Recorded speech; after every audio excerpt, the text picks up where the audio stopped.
Good evening, everyone, and welcome to Rainy Day Artistic Collective's One Lucky Monologue Showcase. My name is Jack Seamus, and I am the Artistic Director of Rainy Day Artistic Collective. We're very happy to have you here. Just a little bit about this evening's performance. We selected 12 monologues from playwrights from all over who submitted their pieces to us, all themed one way or another around the concept of luck. That's the thread that puts these 12 unique monologues together. And there's a lot of different takes on that theme that you'll get to see tonight. We have 12 actors as well performing. Between each piece, you'll see a title card crediting the playwright, the actor, the title of the show. If you haven't seen a show with us before or you're not familiar with our company, I'll take a couple quick moments to tell you about who we are. I'll be brief. Rainy Day Artistic Collective is a hybrid theater company. What that means for us is that we do a lot of our work virtually for accessibility and to reach a wider audience of both artists and people watching our shows. And we also are headquartered in Seattle and do some in-person shows there as well. Currently about once or twice a year, but we are slowly growing. Our virtual arm was founded in 2021, so this is our 5th year, and our in-person activity started a couple of years ago. If you enjoy tonight's performance, if you like what we do, there are a couple of great ways to support us. The immediate way is be active in the live stream chat if you can and feel like you want to do so. You're not interrupting the actors by doing so. They can see it and they may respond to you. Because we are in a virtual space and there's no way to physically applaud, your supportive words are the best way to let the actors know how, and the playwrights, a lot of them are watching tonight, how fantastic of a job they're doing. These are some really great pieces and some really great actors, and we are really excited to share them with you tonight. Beyond tonight, if you want to continue supporting what we're doing, the best way to keep up with what we're doing are follow us on social media, send us an email if you wanted to be added to our newsletter, and keep track of what we're doing. We will have a screen pop up later and throughout the evening with our 2 most used social media handles, Facebook and Instagram, although we do also have presences on Blue Sky, TikTok, and Tumblr that we are getting off the ground as we start to post more often. These events are free, and most of our events are free. We do have some ticketed events, but we also we are a 501c3 nonprofit, and we also do partially operate off of the support of donations. They are never expected, but always appreciated. We will drop our donation information in the chat and maybe even on the screen a little later on. That's another great way you can support us. But the best way that you can support us and artists in general is just to show up, which you've done tonight. So thank you for your support, and I'll get off your screen now and let the performances begin. You'll hear from me a little bit more throughout the evening. I will read some comments from the live stream if we've got some to share, and announce some things as well. But first, we'll hear from the first 4 out of 12 monologues of the night. Enjoy the show.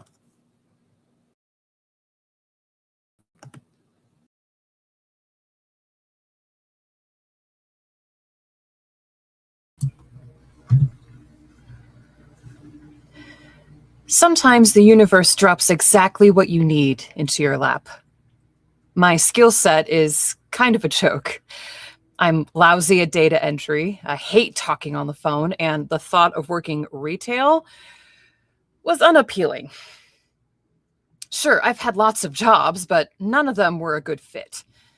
My one positive attribute is convincing employers that I am just the person for their open position. This would be awesome if it were true. Sadly, they discover their mistake shortly after I'm hired. Sometimes I last for a week or two before they fire me, though there was one time it took them an entire month before they figured out I had no idea what I was doing. That might have been the first and only month I ever paid my rent on time. It was a heady experience. I've gotten used to it, although my parents have basically given up on me ever making anything of myself. I was between jobs and at the laundromat near my apartment waiting for the dryer to buzz. The neighborhood notice board is always filled with random information. I'd forgotten to bring a book and was reading the notices to pass the time. There were the usual things: rooms for rent, lost pets, a drummer needed. And then I saw it: a piece of paper with slightly fading printing, half hidden behind the others. Normally I wouldn't bother, but it caught my attention. It was probably a joke. I looked to make sure no one else was watching, and I snatched it from the board. Once I dragged my clean laundry home, I took a good look at the grimy paper. In bold lettering, it said, "Wanted, a witch to curse my ex." The phone number was listed at the bottom of the page. I knew that it couldn't be serious, but I was curious about the person who felt angry enough at an ex to even think of posting such a thing. To be clear, I'm not a witch, or I wasn't then. I'd dabbled a bit, but only to light candles and admire the full moon. The more I thought about it, the more convinced I became that this was meant to be. Who knows how long it had been pinned to the board, but no one else had taken it. Before I texted the number, a little research was in order. My laptop crapped out, so I went to the public library. It was shocking, the number of books there were on witchcraft. It seems the local book banning crazies don't know either. I brought a few likely volumes home, settled in with a cup of tea, and began reading. The first few books were basic: spells to clear your energy, spells for prosperity, spells for healing. None of these addressed cursing an ex until the last book. It was a small book that looked like it had never been opened. I took this as a sign that I was meant to find it. Was the universe trying to tell me something? I stayed up all night reading and making notes. I'd have to write my own curse. I was straying into dark magic, but I didn't care. My rent was overdue, and all I had in the house was lentil soup and a brown banana. At 10 the next morning, I felt that I'd created the best curse I could.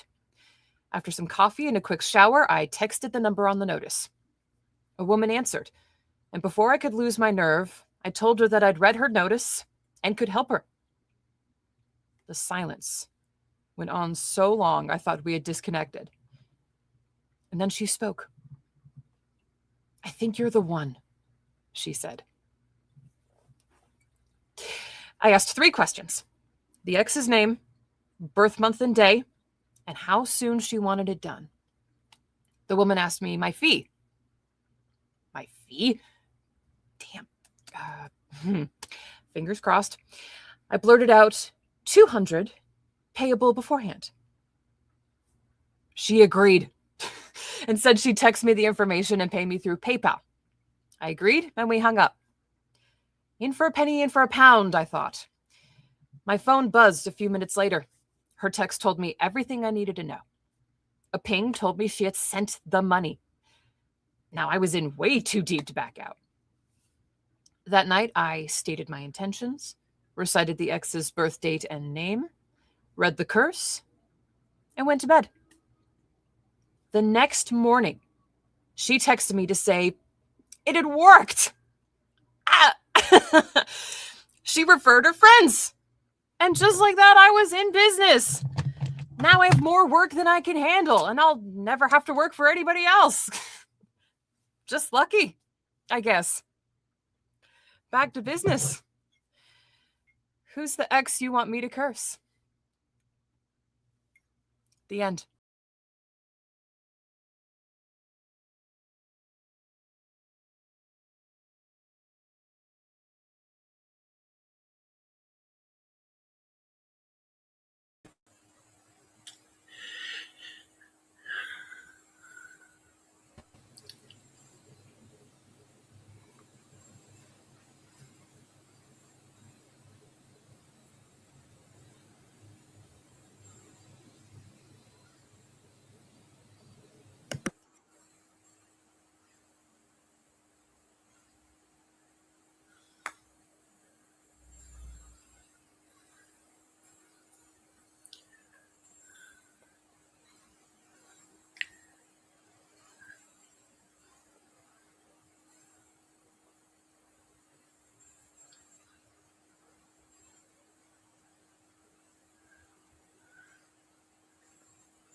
And this year's award for Best Actor in Leading Role in Play goes to Hamish Bell in A Bird Flies Through Beauty. Oh,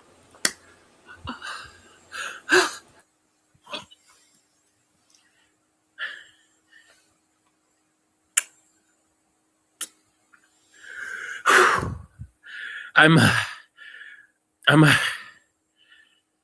Whew. Thank you. Thank you so much. I'm completely gobsmacked. I didn't think for a moment I would win this award. Not for a single moment.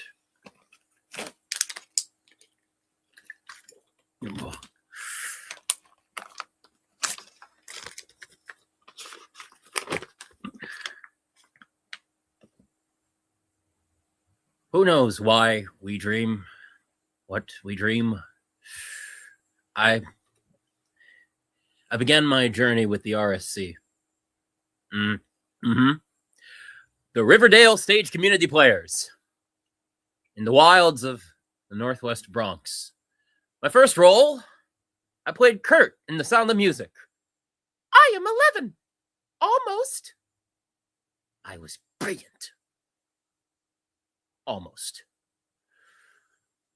But got there. Just to be nominated along with these gifted actors is an honor. Yeah, except for you, Richard. Not a good part for you. Oh, and Dennis, what were they thinking? And Al.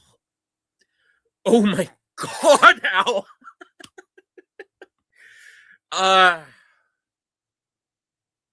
The bar was pretty low this year. Maybe it's not such an honor. The true honor was the work I was able to do with that script. Now that was a script. So full of words. Pages and pages. One word right after another.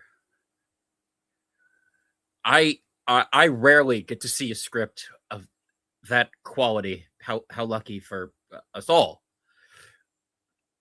And our director who trusted us to find the play completely on our own. We're still looking for it. And for the director. So grateful. Truly. God bless. I want to thank my agent, if she'd ever return my phone calls. Oh, of course. My parents, Seymour and Evelyn, who are dead, and I'm so grateful. I'd like to thank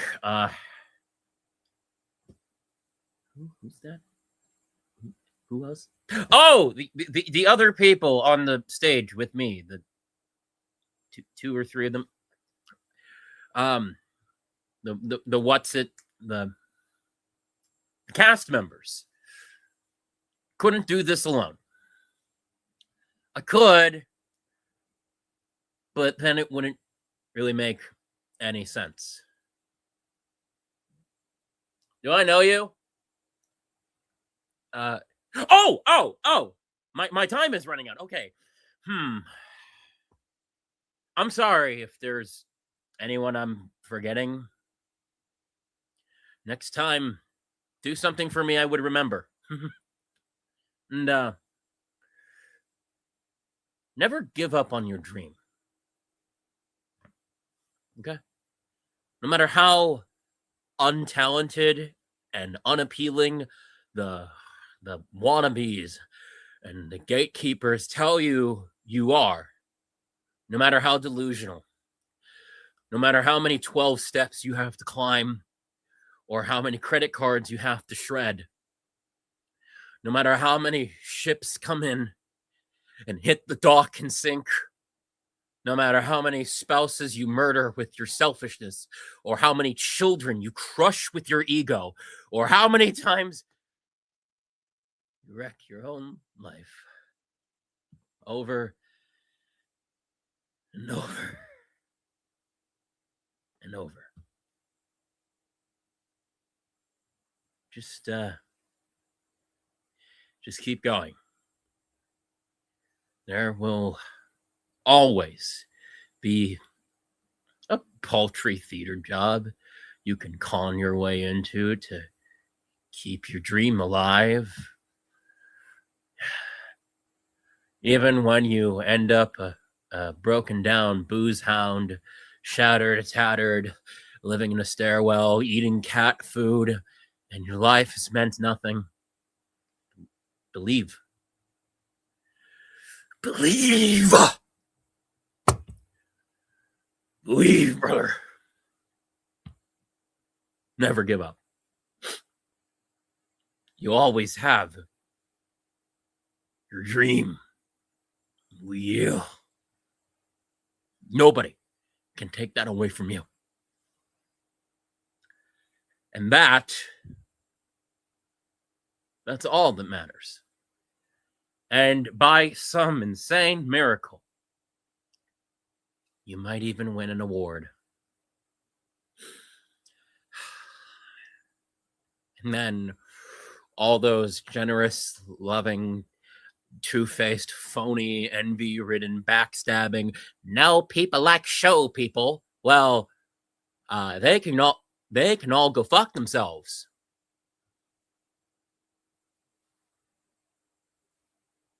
Oh, is my time up? One more thing.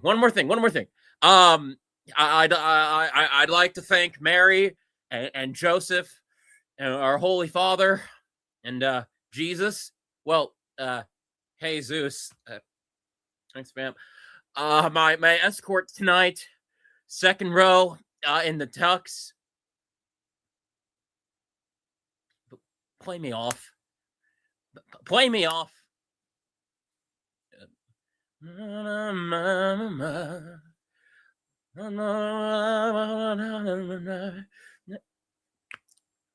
Where's the playoff music when you need it?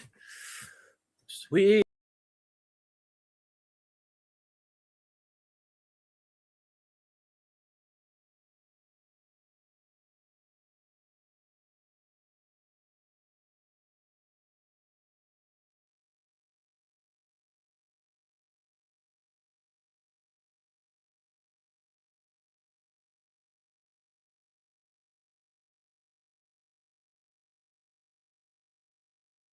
You asked me to tell you how I feel about where we are as a family now. And I'm sorry, but you're gonna have to put up with a lot of rambling today because the only way I can it's the only way I can think of to get everything out of me is just to explain it from the beginning. So are you ready? So when Cam and I got married, we had our whole lives planned out. I know you probably hear that all the time, but truly, everything we had planned started falling into place one piece at a time. Cam got the residency they wanted, and I was able to start my career as a work from home children's book author. We got a cat that chose me as their person, and a dog that chose Cam. We had a beautiful home, big enough to host both of our families at Christmas. We each had nieces and nephews to dote on, and our relationship was only going stronger day by day. There was just one thing missing that we both always wanted. You call me crazy, but on our first date, Cam and I started talking about how many kids we'd always wanted, and we both happened to agree that two would be a perfect number, preferably one boy and one girl. And, the boy being older so he could protect his little sister and all that. We also knew coming into it that having biological children wasn't in the cards, but no worries. We had a backup plan. After my first year teaching, we started fostering classes, and we're ready to accept any child who needed us. We never expected our first placement to be our last. Ethan and Bella. a brother and sister pair who'd been through the ringer to the point that termination of potential rights was imminent. But through it all, they'd never been separated. At first, everything was just like how we dreamed it. Ethan was 9 and Bella was 4, and Ethan was the best big brother. We started calling Bella Sissy and Ethan Baba. I swore I would never let myself do that, but my Southern heritage got the best of me. After a year, we officially adopted the kids. Cam graduated the residency and got a great job as a pediatric surgeon. My books took off, and I was touring the country, and we were happy. My family all helped out when I was gone. Everything seemed how it should be, or at least I thought. I came home from a tour leg, and immediately Ethan wrapped me up in his arms, kissed my cheek, and begged to snuggle with me on the couch. I looked at him like he had 3 heads because that was not normal for my rambunctious preteen boy. Cam and Ellie came in, and Cam told me that Ethan had something super important to tell me. Everything fell silent. I waited while Ethan awkwardly fumbled for the words to start with, but when he found them, it was like a flower blooming. He told me how he'd met some friends at school who were gender fluid, queer, and transgender. He told me how he'd found a very strong connection to them and helped stand up for them when other kids bullied him. I couldn't have been prouder. But then he told me he started to think about himself and how some days he felt more boyish and others more girlish. And he thought about how happy he'd be if he could dress the gender he felt each day, grow his hair long, paint his nails, maybe even wear makeup some days. I was caught off guard. But they weren't done yet. They told me that they truly believed they were in between the genders and gender fluid like their friend. And they asked if Cam and I would be willing to let them express these things outwardly, go by they, them pronouns, and the big one, begin going by the name Lyric. I paused a moment. I looked at Cam and I could see the pride in their eyes, and I felt it too. See, I know a lot of parents would mourn losing their former child when they change their gender identity, pronouns, and names. And that's totally valid. Don't get me wrong. It's a huge adjustment. But for some reason, Cam and me, even though this wasn't how we planned it, this felt like the final piece of our puzzle. This is what our child needed. This is what our family needed. I wrapped Lyric up in my arms and told them how much I loved them, and that Lyric is a beautiful name and fits them well. Then an idea crossed my mind and I smiled. I told them that if we're changing their pronouns and name, their nickname needed to reflect that too. And I had thought of the perfect one, a nickname that combined both Bubba and Sissy, a nickname as unique as our child. That was the first time I called them Bubsy. So, yeah, I started coming to therapy again because these are all adjustments from the life I used to know and the one I once dreamed of. But it's not a bad thing. It's just something I need a little help navigating and getting used to. But I couldn't be happier. Cam and I are the luckiest parents alive.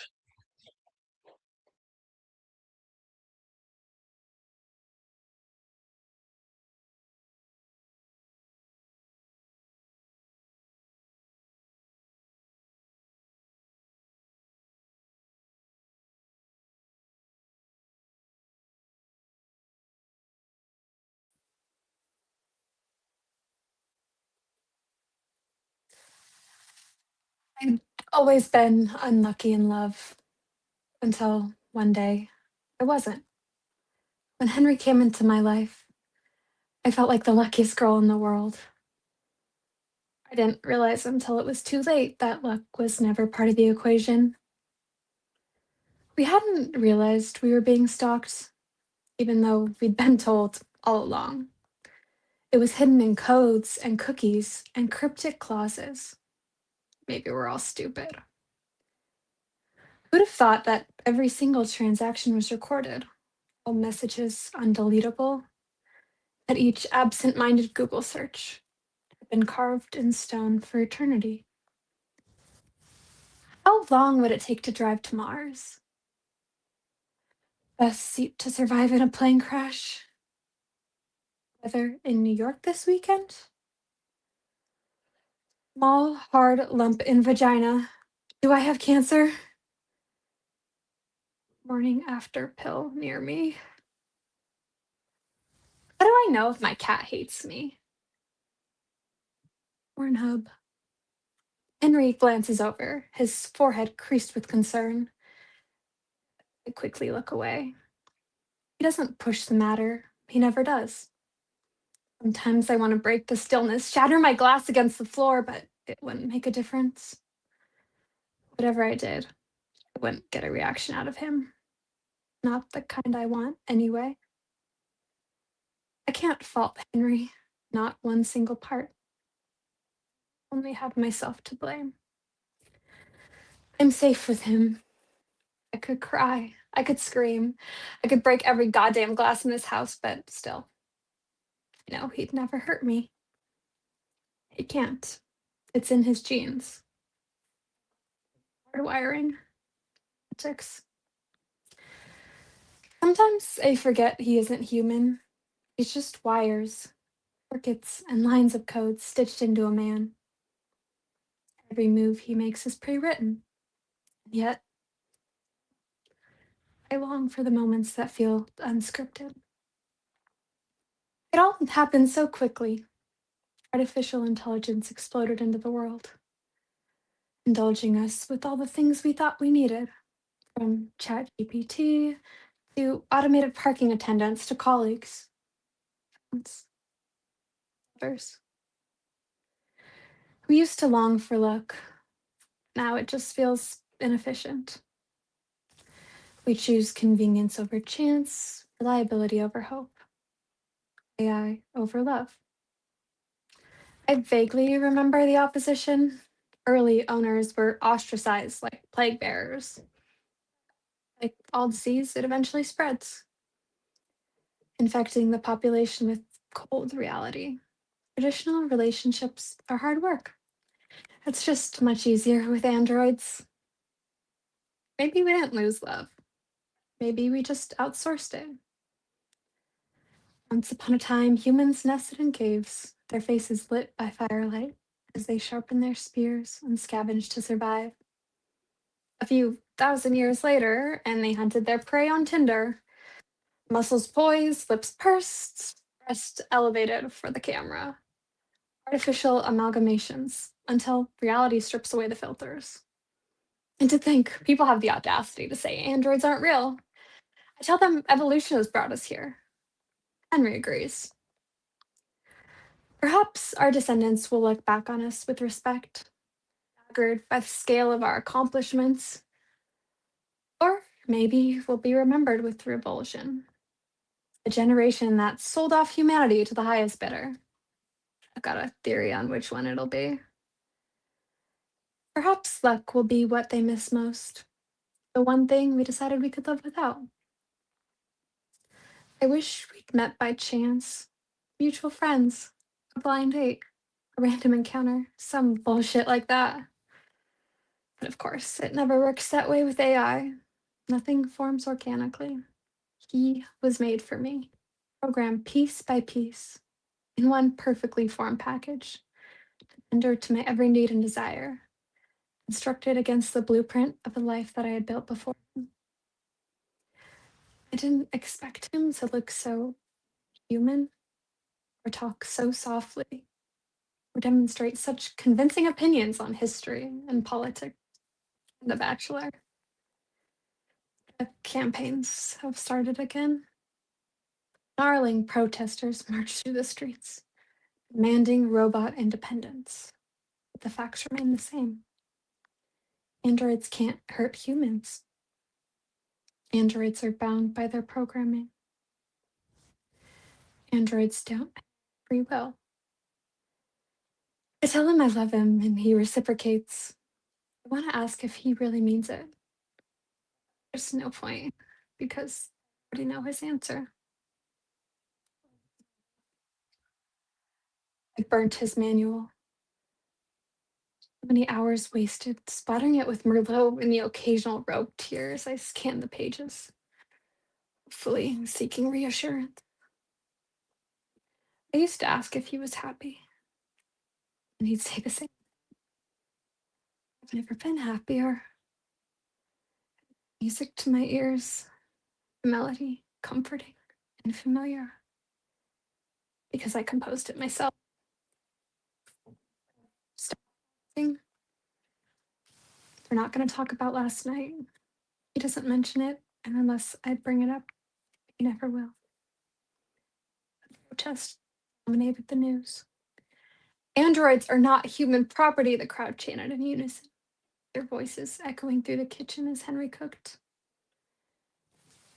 I've sworn he was watching, knife in hand, as a statue. And that's when I saw it. Single, solitary tear sliding down his cheek. Why are you crying?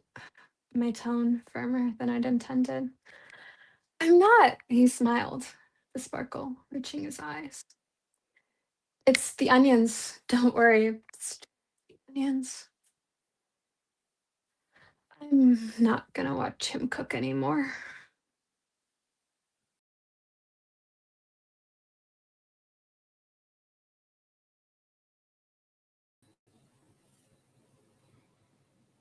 Thank you to our first four wonderful performers. Aren't they great, folks? While we're setting up for our next four monologues, I'll quickly check in and read some of our comments, both from the live stream and ones that we've gotten via direct message that we have permission to share. We'll go in order, starting with our first monologue for hire, pulling a comment from Jamila Webb. I need you on my side. Don't we all? Lovely, thank you. For acceptance, sharing a comment here. It's a monologue, the second monologue with the award speech. Very funny, very relatable in some ways, not so much in others. Thank you for that. Excellent performance as well. Third monologue of the evening was Bugsy, as performed by Marlo Shaw. The playwright Ryan Vaughn writes, "Thank you for breathing life into my words, Marlo. So well done." And done it was. And last but certainly not least, we've got The Onions. This was performed by Ashley, and we got a comment of support from Knocked Her Up Games. Let's go, Ashley. Truly an excellent performance as well. Our next four monologues are going to be Lucky Me, If Not for the Jelly Donut, Break a Leg, which unfortunately the actor who is performing tonight is sick, so I will be stepping in as understudy for that, and then My Fortune Cookie. Then I'll check in with you again with some more comments, and we'll continue with our evening. Enjoy.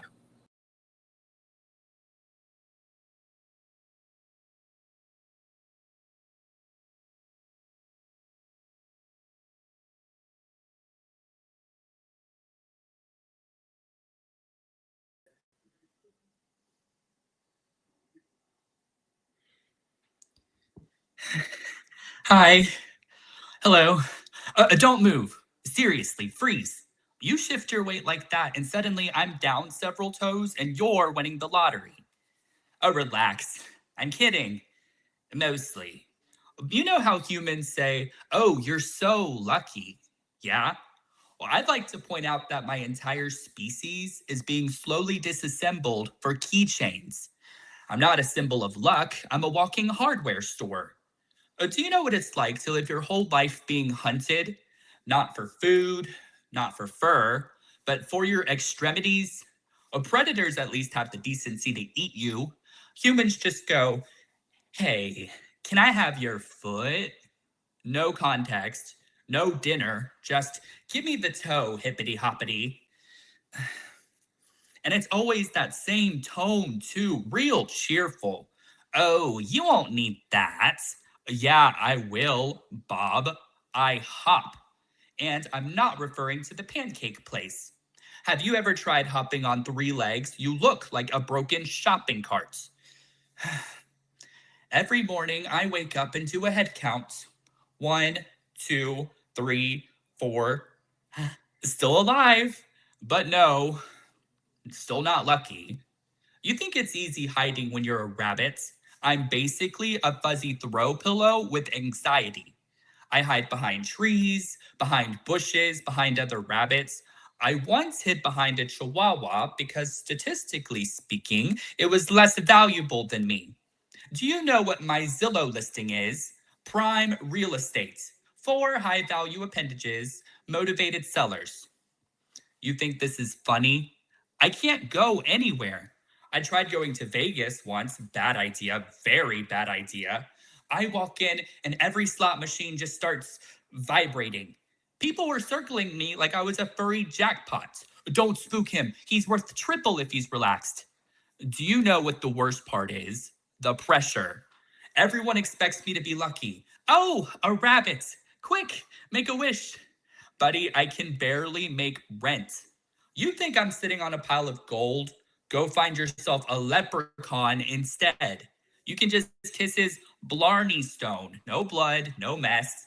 Everyone walks away intact. If I were actually lucky, I wouldn't be the only animal whose body parts are sold at gas stations. You never see a fortunate squirrel tail. You don't hear, "Ooh, rub my blessed hamster elbow." No, just me, just my feet. And why feet? Why not my ears? At least these are majestic. They could bring you wisdom. Oh, my nose. That thing can sense carrots in a 3-mile radius. But no, feet. Ya freaks. The thing I literally walk on dirt with. Nothing says good fortune like something that's been stepping in poop since birth. I tried to rebrand. I really did. I started telling people my feet were cursed. Oh no, don't touch them. Terrible luck. Very haunted. Didn't work. Someone said, "Oh, I love a spooky toe." I had to hop the heck out of there. I even thought about going into witness protection. Watch the crime stories and fake some details so they would stash me somewhere, change my name, get a haircut, Hare, move to a nice quiet meadow. But you can't run from destiny when destiny wants to make a keychain out of you. Sometimes I wonder, what if I just gave one up? Like, here, take a foot. Now, will you please leave me alone? But I know how that goes, because once you lose one, you become a clearance item. Hey, look, half off rabbits. No, thank you. So I hide. I hide behind trees. I hide inside grandma's hydrangeas. I once hid in a yoga studio and pretended to be a very flexible pillow. You'd be amazed what you can do when the alternative is becoming a novelty charm. So, I don't want to be lucky. I just want to be left intact. I want to hop in a field. I want to eat a carrot. I want to go one day without someone asking, "Hey, are you lucky?" or trying to accessorize me. Is that too much to ask? So, if you see a rabbit, don't grab, don't rub, don't bargain, don't brandish a hacksaw, just wave from a respectful distance. Because the luckiest thing that could ever happen to me is keeping all 4 feet on my body. Also, if any of you are wearing rabbit feet right now, shame on you. You're why a thump was invented.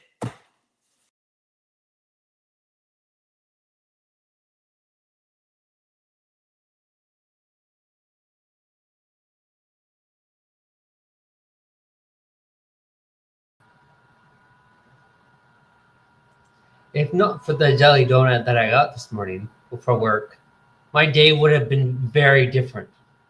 Honestly, if not for that delicious jelly donut, I probably wouldn't even be here telling you about it. And that's not hyperbole. I would literally be flat as a pancake right now, with all my innards being squished out, kind of like that jelly donut. Actually, sorry, that's gross. Let me back up a bit, and I'll tell you how jelly donuts saved my life. I walk to work every day. It's only 6 blocks from my apartment to my office. I'm a tech guy for a marketing firm. I essentially tell people to reboot their computers all day long, and I get paid decent money to do so. I'm quite sure that software companies that specialize in computer operating systems intentionally design them to gradually get slower and slower and start to get quirky over time, unless you reboot them every few days. But I digress. This morning, during my walk to work, I stopped by Give Me Some Sugar, the best bakery on this side of town. I never really cared for the name, though. Seems a bit too direct, especially in this day and age. I, in fact, don't want to give or receive sugar unless it's in the form of a pastry. I'm not a fan of double entendres. Anyway, I ordered a jelly donut, my usual. I paid the bill and I was on my way. As I continued up the street, I took out my phone to start working on the word puzzle of the day. After striking out completely on my first guess, I blindly pulled out that donut from the paper bag, the waxing paper, and took a big bite. Now, I'm usually very cautious about stuff about that first bite. You see, you need to be super careful with jelly donuts. There are physics involved. That first bite has to be where the little hole is on the side where they inject the jelly into the donut. Or you'll have a big problem on your hands. As I'm sure you now figured out, I broke the immutable laws of jelly donuts that morning by multitasking and hastily taking that first bite without looking. Bad idea. It was like a jelly massacre has taken place. Jelly went everywhere, including all over my white dress shirt. I stopped and tried to lick it up in my sleep. Don't judge me. And then I dipped the best I could to wipe it off with my handkerchief. As I looked down, I saw jelly on the street. I did not eat that jelly. I might be crude, but I'm not an idiot. Sorry. As I was putting my handkerchief away, that's when I heard it. A loud crash coming from the exact same way I was heading. Some movers had been hoisting a large piano, in the outside of a tenement building. You know, like one of those stereotypical things you see in like sitcoms and cartoons. And just like on TV, the rope broke and came crashing down on the sidewalk. Hard. But I can't. And I'm pretty sure I briefly heard a familiar tune from the piano final moments. But I can't quite place it. Thankfully, nobody was hurt. The piano on the other animal. May it rest in pieces. I'm fairly sure that if it hadn't been for that jelly donut mishap, I would have been crushed by Baldwin upright piano. I was so caught up with Wordle and jelly that donut. I'm certain I would have obviously walked right past the orange safety cones without anyone warning me, and I would have become the equivalent of a human jelly donut. I will continue to visit. Give me some sugar. But from now on, I will wait until after my coffee break to play Wordle of the day. Oh, I almost forgot the craziest part of the story. The Wordle word of the day ended up being Lucky.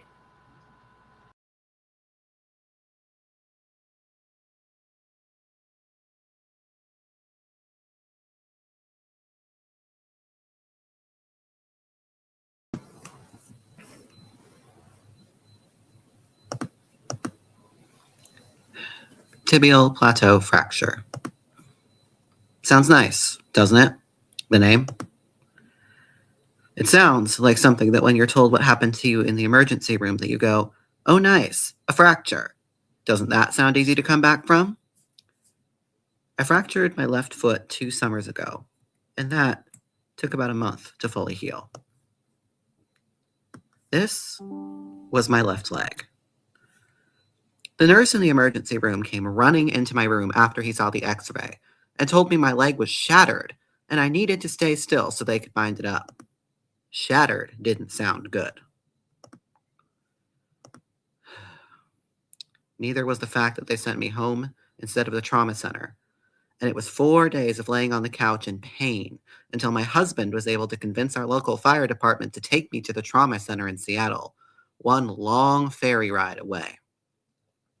The nurse there said I could have lost my leg if they had waited any longer to come in. That was a very sobering thought. They did 2 surgeries. One was to allow the swelling to go down, where they put metal pins into my leg and basically put a metal cage around it until they could do a second surgery to replace those shattered bones in my leg with some good hardware. I was in the hospital for 10 days. Thankfully, it was only that.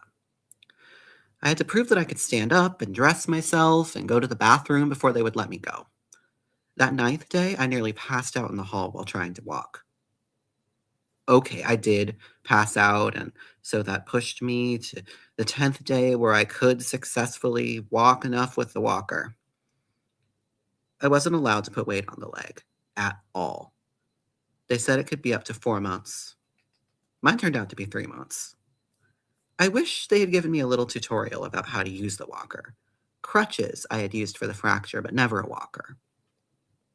My accident occurred because I tried to be a man of motion, and the gods would have none of that. I was trying to go on a bike ride with my husband and friends. They were all at ease on bikes. Me, not so much. We rented an e-bike, and, well, I fell with the bike when I picked it up from the bike shop. Completely fell to my right side and scraped up my leg and was bleeding right there in the parking lot. Why I went on with that trip, I'll never know. I was trying to position myself on the seat when I stopped once again, and then before I knew it, me and the bike tipped over, and I fell to my left, and my leg got caught between the ground and the bike, and, well, you know the word by now. Tibial plateau fracture. I didn't even have an exciting story to tell anyone at the trauma center. One of the x-ray technicians offered to help me make up a story about how I was cruising down the mountain. I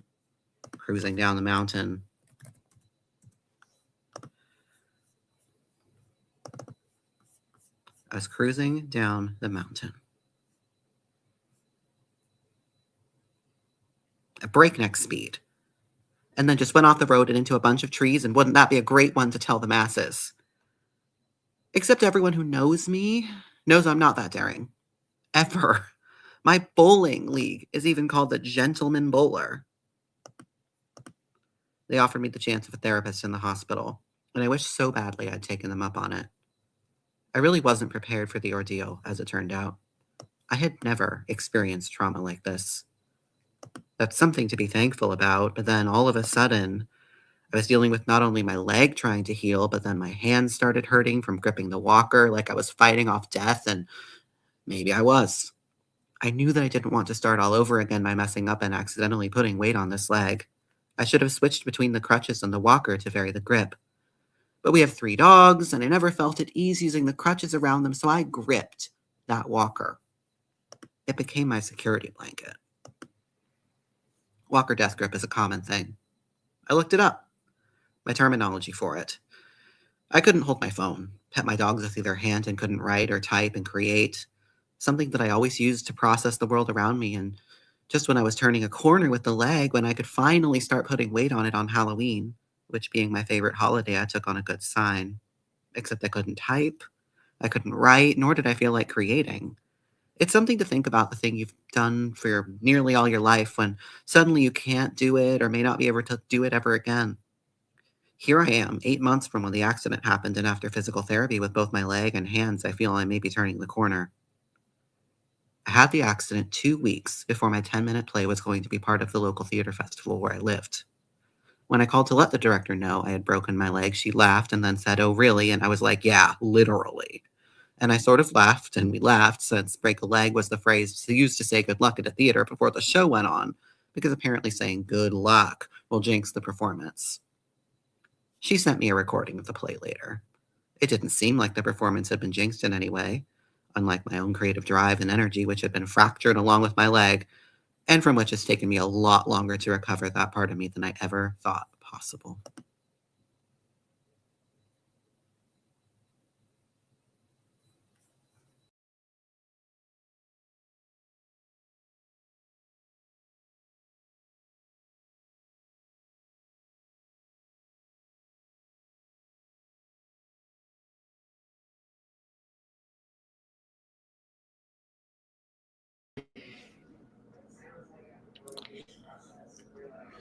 I feel like mine was a bit more pointed than yours.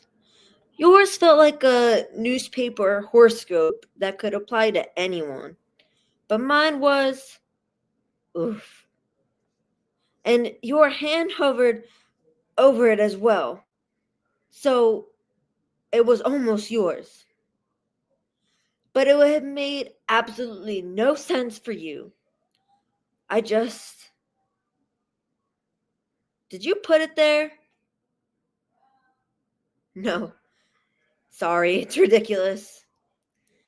I think I'm more used to the fortunist reading something like Love is a Journey Worth Taking, or Old Friends are Best Friends, or even Try Wearing Yellow on Friday. So,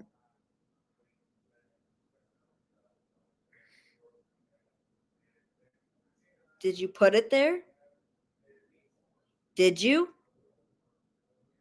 Like, I'd be a bit offended, but. Or do you genuinely think this was fate? Do you genuinely believe this was fate? I'd understand if it was you. I am very understanding. And I know I've been leaving dirty dishes by the sink, and you had to take out that massive clump of my hair from the plug hole, and I didn't thank you very much for it. So I could get past it. I'm sure I could find it in myself to not be offended.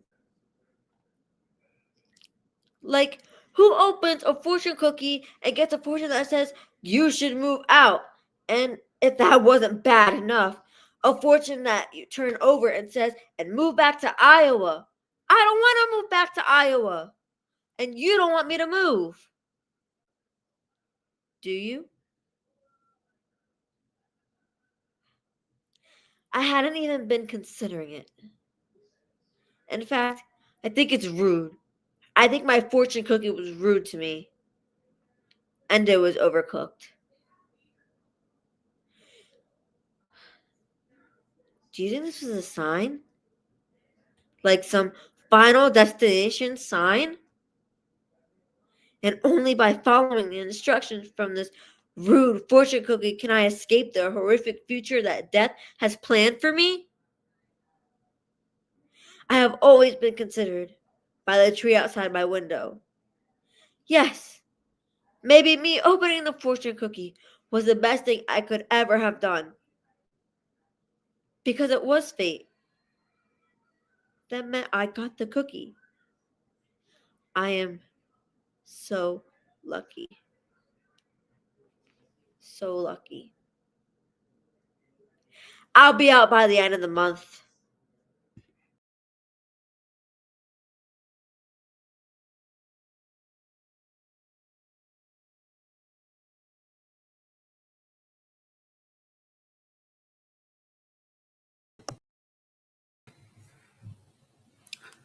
Thank you so much to the 4 performers that we just heard from, along with their fabulous playwrights. I'm back to read a few more comments that were shared throughout the course of this portion of the live stream, and then we will go on to our final 4 monologues of the night. For Lucky Me, the monologue with the rabbit, highlighting the comment from Randy Hunt, very well written and performed, so funny. I agree, it was wonderful. And then we've got, if not for the jelly donuts, I am going to grab a comment from Randy Hunt again. Well done, James. Thank you for doing a fantastic job with my monologue. Yes, James, excellent job. From Lee Lawing about the break a leg tibial plateau fracture. He says, thank you so much for bringing it to life. Well, thank you, Lee, for having us share it, giving it to us. And then for One Lucky Fortune Cookie, just got a comment in that says, good job, an excellent monologue and performance. Thank you so much, Isabella, for that. That was from a private chat with the Rainy Day stream. And last but not least, we've got Strength in Numbers, Enough, so the Lucky Arithmetic, and Doubt and Wonder coming up. So stick around for those as well. And you'll hear from me one more time at the end. Enjoy the rest of the show.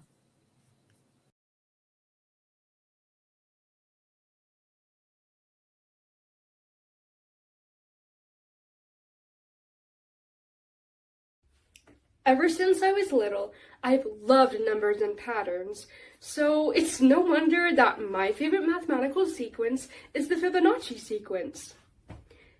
Sorry, I didn't want to say sequence twice, but I couldn't think of a better word. And besides, that's what we start with here, the number 1 twice.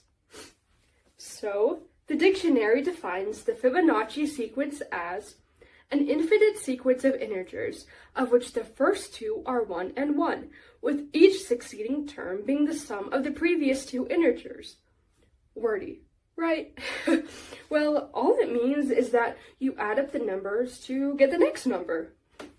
See, 1 plus 1 equals 2. 1 plus 2 equals 3. 2 plus 3 equals 5. And 3 plus 5 equals 8. It's just addition. Simple. Nothing fancy. Numbers are all around us, all the time, because numbers are in nature. And I don't mean just the counting stuff. When you look at a flower, you're looking at science and math right there in the petals and the leaves. It's not random. It's not luck. It's how it's meant to be. This is a nautilus shell. It's also a logarithmic spiral. See how it goes from totally tiny here in the smallest part to a little bigger in the next part, then bigger and bigger all the way out? It's a geometric progression. And it's really cool looking. There's architecture in nature, patterns that repeat over and over in the stems of plants, and the veins and leaves, and the bones of animals even. Look at your index finger. Look at the top part, then the next part, then the next. See how each section gets progressively bigger? Those proportions fit the Fibonacci numbers. 2, 3, 5, 8. Fibonacci fingers. I picked this sequence because it makes sense to me. Numbers make sense to me. 1 plus 1 will always equal 2. No matter what time of day it is, no matter where you are or who you are, 1 plus 1 always equals 2. And things build on other things. They progress. They spiral. They add up. These numbers, this pattern, it's not just found in nature. It's in my nature. 1.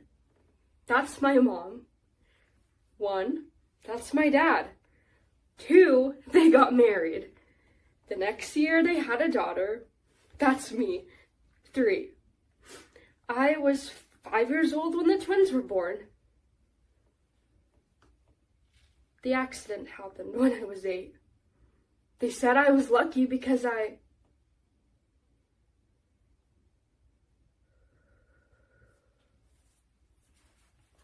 I'm 13 now. According to Fibonacci, I don't have to worry about my next major life event until I am 21. And that's how old I'll be when I graduate from college. So hopefully that means high school will be a breeze. Right? And even if it's not, even if school, life is more of a storm than a breeze, I know I could look at a shell or a flower and see these familiar numbers and patterns, and everything will add up somehow. I know it will.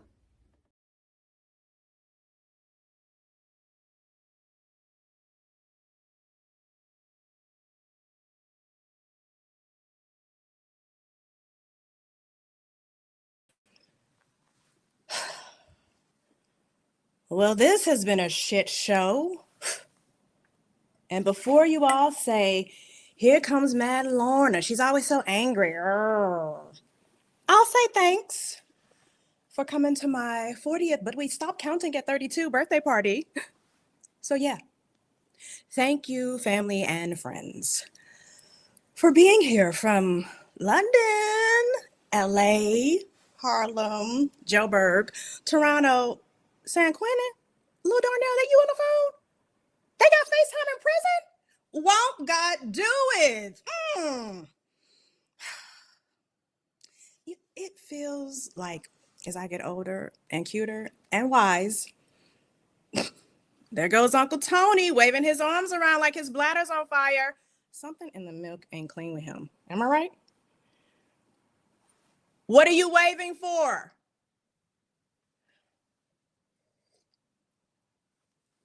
You know, I'm the age my mom was when she ascended. And this year has been chasing me like some aggressive countdown clock. The ringing in my soul louder than any bell. How lucky I am to be here. And now stares me back in the face. If my mom were here, she'd have something inspiring to say to you all. Something like, you are enough. And then she'd probably look at us and tell us that if great, Aunt Enid, why you took your teeth out? Don't put them in the potato chip bag. That's how you lost them the last time. You know what? If you want to eat your vegetable fried rice without your dentures, you do you. You know, we women, we downplay our needs too much to co-sign for other people's comfort. Shoot, that stuff you tolerate in your 20s doesn't fly once you step into your grown-ass woman era. You know what I'm talking about, Cousin Lachelle, coming out of that messy divorce. I heard you got everything from used to be Cousin Amir down to his torn up boxer shorts. Good on you, girl. So, here's to my new year. 1, free from dating the guy I found on Craigslist to fumigate my apartment. Okay, no need to look at me all judgy, Auntie Flora, because your little foot fetish YouTube channel might slip out my mouth. I don't need feet, boxers, fire bladders, or a probation hearing. We're praying for you, little Darnell, to know that I am enough. Every time I let go and let God, I know that I am enough. Say that with me. I am enough. Yes, even you, great Aunt Enid with no teeth, say it. I am enough. My mom would want for us to hold on to knowing that you know how much you know that. So, Mad Lorna, thanks you all for being here tonight. Oh, and Auntie's YouTube channel is sexyfeetfloor.goodtime.com. All right? Enough.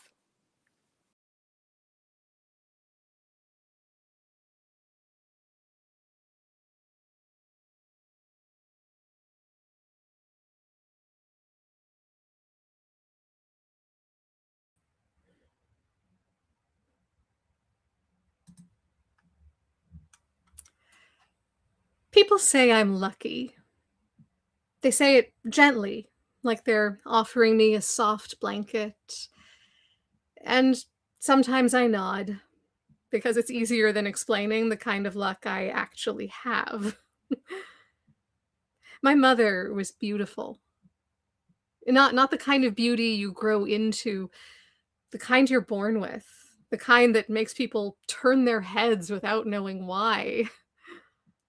But inside, she carried a sadness so heavy it beat her.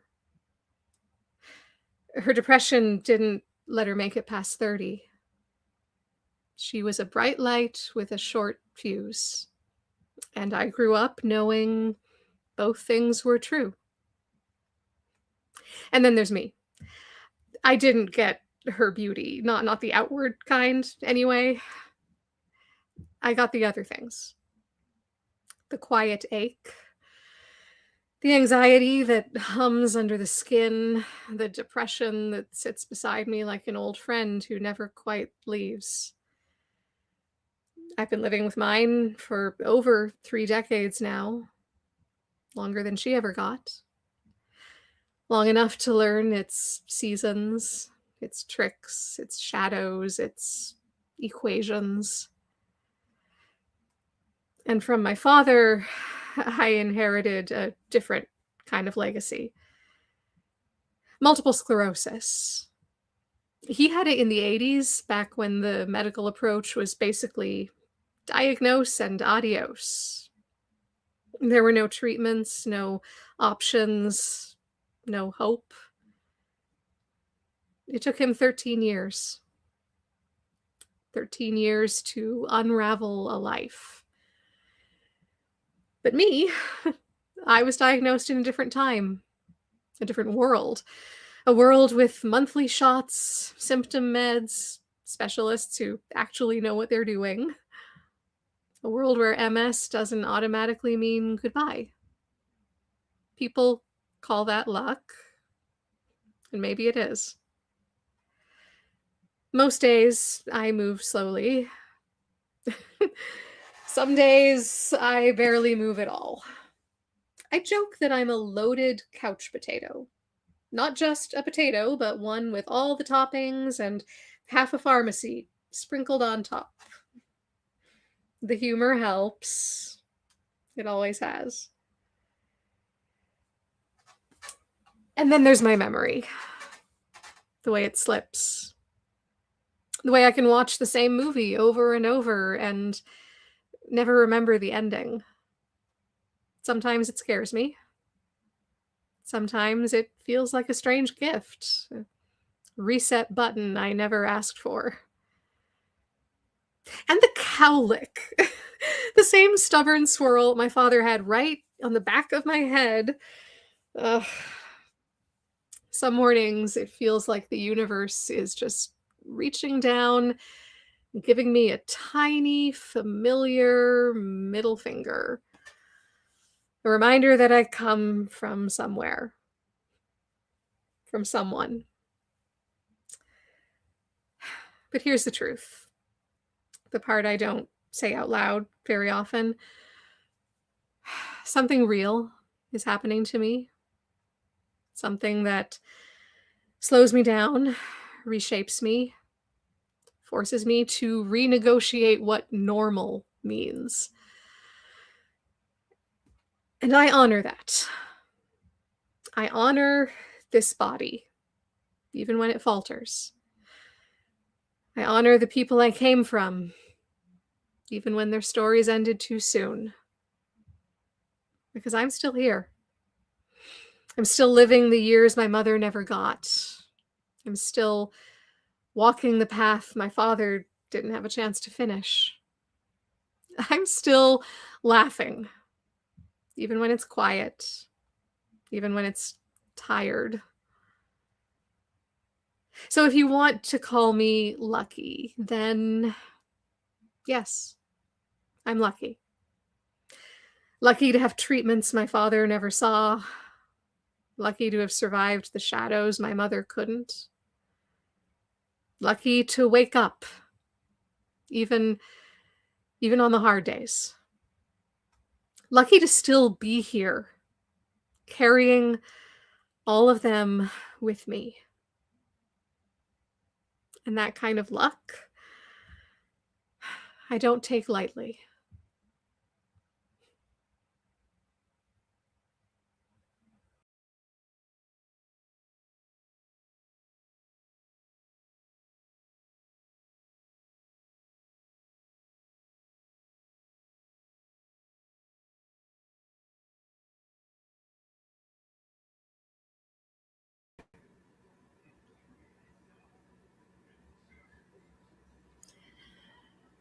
My grandma James, Ganelle James, shriveled up and died in a nursing home with full-blown diabetes. It died there. She gave me my one memory from early childhood. I was probably 5 or 6, and she took me on a train to someplace with a toy store. It was my birthday, so I got to pick out anything that I wanted. It's a foggy memory, but a real one. I can still feel the movement of the train. Then there's Grandma Kyle, Rose.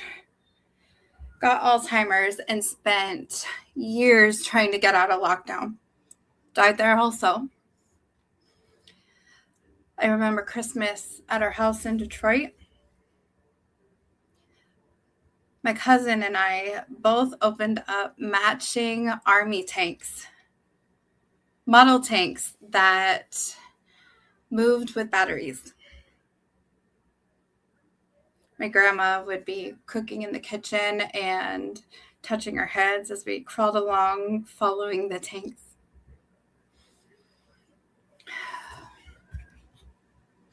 Maybe life adds up to a handful of memories and dreams, you know?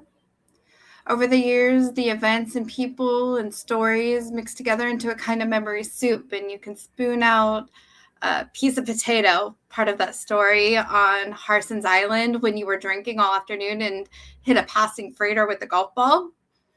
Instead, you accidentally threw out your driver into the canal.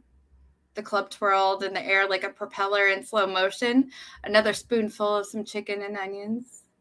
And you're holding your naked son minutes after he's born, lowering him into a tub of warm water for his first human bath. Some would agree that there's an afterlife, a heaven. I'd like to believe that as a religious person, but that doesn't help me now.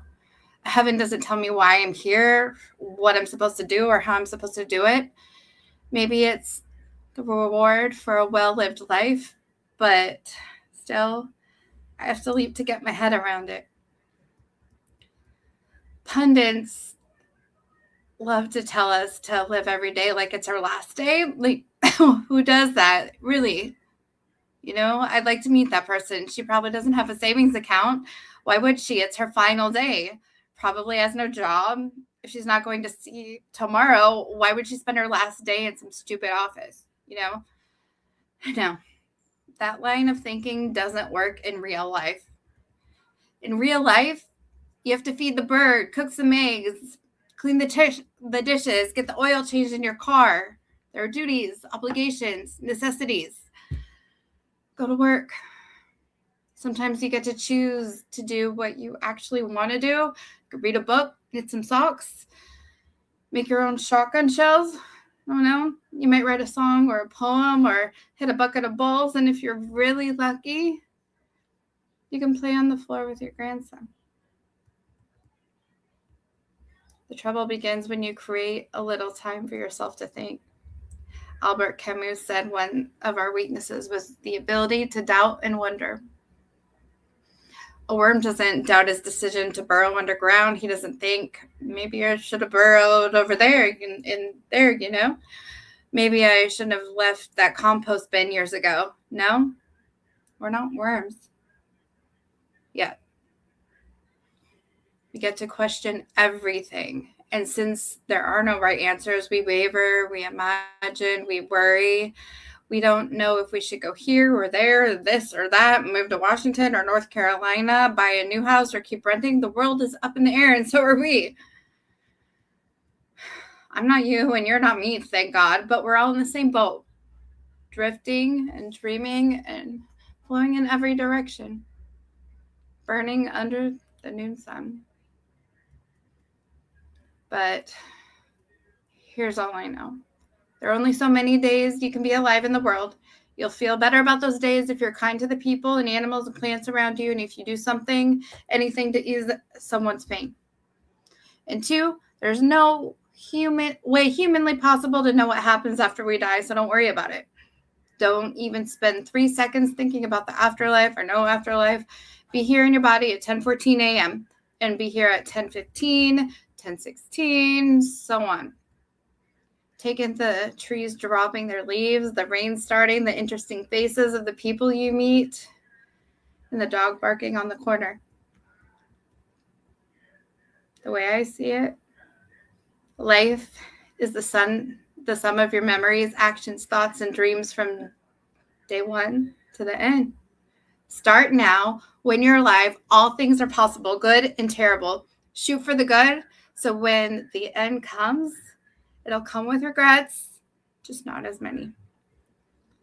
The last image in your brain before you go just might be your grandma lifting you onto a train or a marvelous green tank rolling across the living room carpet.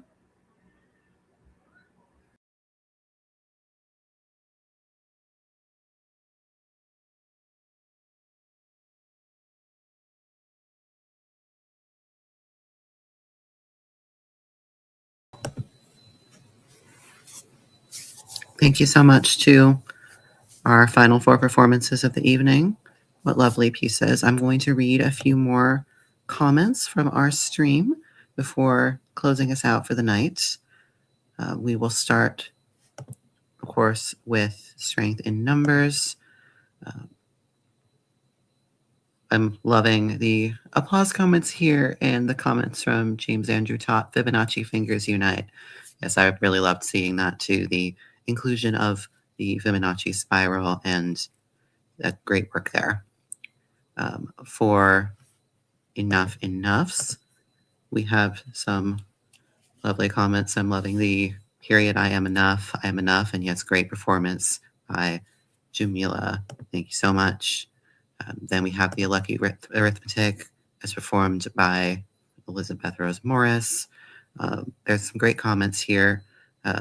Beautifully written and performed by Randy Hunt. It really was a great piece and performance. Thank you. And then, of course, to end the night, we have a comment from David James about our final monologue, The Evening Doubt and Wonder. You captured the aura of the play, Jennifer. Great job. Fully agreed. 12 wonderful pieces, 12 wonderful actors. Thank you so much to everybody who performed tonight, everybody who contributed their writing to this evening. And I see the room I'm in is getting a little dark and it's getting a little late, so I'll stop there. And of course, also, though, thank you to the audience. We really couldn't do this work without you. Please feel free to join our newsletter by emailing us, follow us on our socials. We'll put our Facebook and Instagram up after this, and continue to support theater, whether it's us or theater local to you in your area. It really is so important. It is the best way you can support the arts, is just by continuing to show up as you have. I have been Jack Sheamus. This is Rainy Day Artistic Collective, and this has been One Lucky Monologue Showcase. Have a great rest of your weekend. Enjoy the rest of it, and hopefully we'll see you again around here soon. Good night.